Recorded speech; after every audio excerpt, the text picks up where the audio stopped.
RDJ की doctor Doom casting ने पूरे इंटरनेट को हिलाकर रख दिया।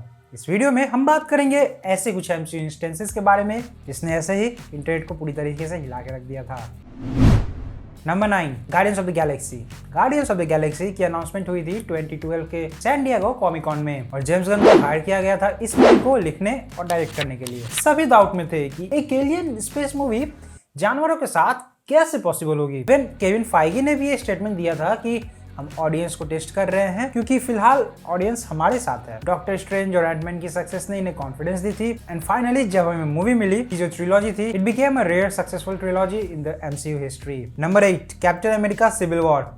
इस मूवी के बारे में 2014 की अक्टूबर को दुनिया के सामने इसकी स्टोरी लाइन को पेश की गई थी। विंटर सोल्जर की कामयाबी को देखते हुए केविन फाइगी ने इसका कमान भी रूसो ब्रदर्स के हाथ में थमाया और सबसे पहले आरडीजे को एज टोनी स्टार्क साइन किया। मूवी वॉज ए सक्सेस जिसमें एवेंजर्स 2 अलग अलग टीम्स में बट गए और साथ ही हमने एमसीयू में पहली बार पीटर पार्कर को देखा। ओवरऑल ये मूवी आज भी हम फैंस के मन में जगह बनाई हुई है और इस मूवी की रिवॉचेबिलिटी बहुत ही तगड़ी है। Number 7, black panther. Black panther को बड़ी स्क्रीन पर लाना सबसे पहले इसका सपना ओजी ब्लेड एक्टर वेस्ली स्नाइप्स ने देखा था। 2017 में इस मूवी को सिविल वॉर के साथ अनाउंस किया गया जिसमें Chadwick Boseman was going to play Black Panther. US में इस मूवी को एक कल्चरल रिफॉर्म की तरह आज भी देखा जाता है। मूवी के अनाउंसमेंट से ही लोग बहुत ही उत्सुक थे और रिलीज के बाद मूवी ने बहुत सारे रिकॉर्ड तोड़ दिए। ये मूवी 2018 की सेकंड हाईएस्ट क्रॉसिंग मूवी बनी और साथ ही ये पहले एमसीयू मूवी थी जिसने बेस्ट पिक्चर्स के लिए नॉमिनेट किया गया। Number 6, WandaVision. Avengers end game में थैनोस की हार के बाद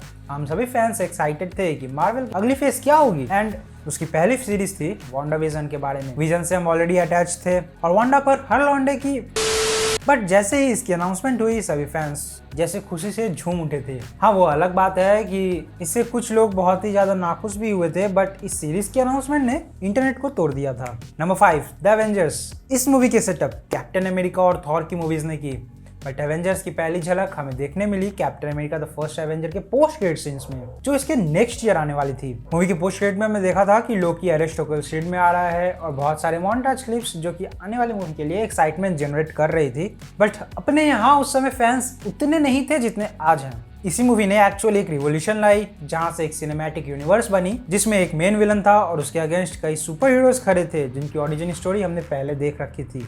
number 4, multiversal saga. End game के बाद जैसे ही मार्वल का फेज 4, 5 और 6 इसकी मूवीज अनाउंस हुई including Avengers Kang dynasty and Avengers secret wars, तो भाई मुझे अब भी याद है कि उन दिनों में कितना ज्यादा एक्साइटेड था। कैंग के बारे में एक एक डिटेल्स खोज के निकालना, इसके लिए मैंने कोई कसर बाकी नहीं रखी। खैर ये इंटरेस्टिंग ही इतनी ज्यादा थी, टॉपिक तो कुछ कर नहीं सकते। मल्टीवर्स की शुरुआत लोकी से हुई थी और इसे कंटिन्यू की गई फर्दर मूवीज में जैसे कि Doctor Strange, Multiverse of Madness, well इसका नाम नहीं लूं तो बढ़िया है, but Spiderman No Way Home और फाइनली इन एंटमैन 3। इसकी पोस्ट क्रेडिट सीन्स आज भी याद करता हूं तो भाई एक्साइटमेंट अलग ही लेवल पे चली जाती है बट सैडली इस सागा का एंड हो गया कुछ एक्सटर्नल एंड इंटरनल फैक्टर्स की वजह से and this is one of the most disappointing things I have ever heard. Number 3, Avengers infinity war और एंड गेम। और 2013 की मई में जब जॉश ब्रोलिन ने एमसीयू की डील साइन की टू प्ले थैनोस बट इसकी ऑफिशियल अनाउंसमेंट अक्टूबर 2014 में की गई और मूवीज का नाम एवेंजर्स इन्फिनिटी वॉर पार्ट 1 और पार्ट 2 रखा गया। इन मूवीज को डायरेक्ट करने के लिए रूसो ब्रदर्स को वापस लाया गया और 2018 में पार्ट 2 का नाम चेंज करके एवेंजर्स एंड गेम कर दिया गया। दोनों मूवी एमसीयू फेज 3 की पार्ट थी और ये थी पीक मार्वल। ऐसे टाइम्स जहां लिटरली लोगों के वीडियोस पर व्यूज की बारिश हुआ करती थी। अगर आप से इंटरनेट तोड़ना नहीं करते हो तो मुझे नहीं पता इसके अलावा कौन सी दूसरी सिचुएशन हो सकती है जहां आप कहोगे कि इंटरनेट टूट गई भाई। Number 2, Spiderman No Way Home. Far From Home में जब मिस्टीरियो पीटर पार्कर की सच्चाई पूरी दुनिया के सामने लेके आता है और मूवी को क्लिफ हैंगर पर खत्म कर दिया जाता है, फैंस एक्साइटेड रहे कि अगली पार्ट में हम स्पाइडरमैन को इस चीज को हैंडल करते हुए देखेंगे कि भाई ये कैसे कर रहा है। जब नो वे होम की ट्रेलर आई थी और जैसे जैसे मूवी की रिलीज डेट सामने आने लगी पुराने नॉस्टैल्जिया के स्पाइडरमैन की कैमियोस की खबर इंटरनेट पर इधर उधर घूमने लगी। फैंस ऑलरेडी इसके लिए एक्साइटेड थे और कैमियोस जब फाइनली हमें मूवी में देखने मिली उस समय इंटरनेट और रील्स पर सिर्फ यही कैमियोस ही छाई हुई थी। And finally we come to our first number, RDJ casted as Iron Man and Doctor Doom. Robert Downey Junior हमेशा से ही एक बड़े नाम रहे हैं हॉलीवुड में।